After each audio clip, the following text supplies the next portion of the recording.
Well, I mean, we're here at Knot Fest. A lot of Slipknot ties to this interview. So Yes. kind of, I mean, I know you probably get this one a lot, but just kind of go back to first hanging around Joey, meeting Joey, and maybe getting that phone call about the band.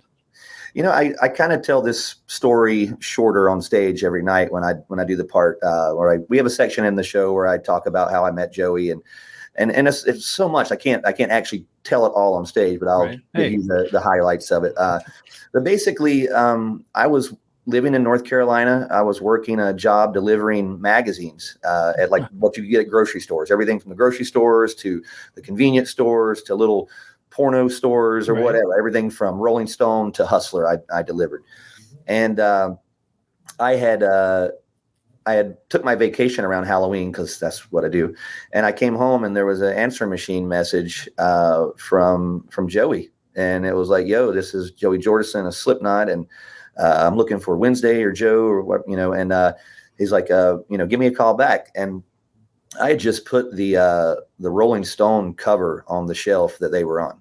Oh, wow. I mean, I remember staring at it, just going, who the fuck are these guys? I really hadn't listened to them. I definitely had heard of them, but I mean, again, I was working. I had a 3-year-old daughter at the time. So my brain wasn't circulate on everything, but I knew who they were. And I was like, why the fuck is this guy calling me? And so I call him up and I'm like, and he was instantly funny and we just started laughing about stuff. And I was like, and he loved it that I wasn't a Slipknot super fan. You know what I mean? Like the first thing I said, I was like, how many of you motherfuckers are in that band? And he started laughing. I was like, which one are you? And he's like, I'm the one with the red hair. I'm like, oh, you're the cool one. Right. Nice. He's like, yeah. So, we just instantly started talking. I think I was eating dinner and his mom was making him dinner. Like we were just literally just talking on the phone. And so he was basically said, Slipknot's taking a break. I love your band. Would you want to come up and be, at this time I was offered, do you want to come up and be the bassist in my band Rejects? And I'm like, what? I don't play bass. I play guitar. I guess I could play bass, whatever. All right. But I was I've been trying for so long to get my foot in the door.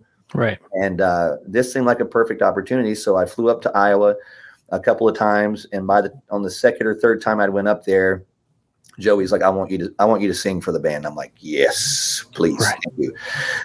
And then we did it. We put the record out and then my world just went into a whirlwind. I mean, it was crazy because, like the Murderdolls, when it first came out, they sort of packaged it alongside of Stone Sour. The first side project from Corey, side project from Joey.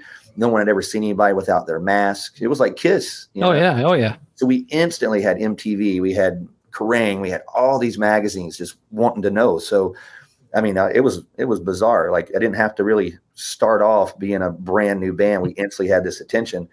And but Joey just he loved what I did. He loved my voice, and when we were together, we were a team. And like I said, so many people I've met with him over the years. Like you walk in a room with Joey, and then and there's people from I remember Dave Grohl at one point coming up and was just like nervous.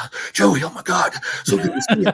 That's awesome. Fuck, Charlie from Anthrax, all these amazing drummers, just coming up and just talking to him. And I'm just like, dude, how do you do that? And I'm just like, you just instantly felt cool being with, and so yeah, that was the first year, 2002 to 2003. We went out, did a couple of headline tours, and then we were by the 12th or 13th show, Murderdolls, we were playing in Japan with Guns N' Roses.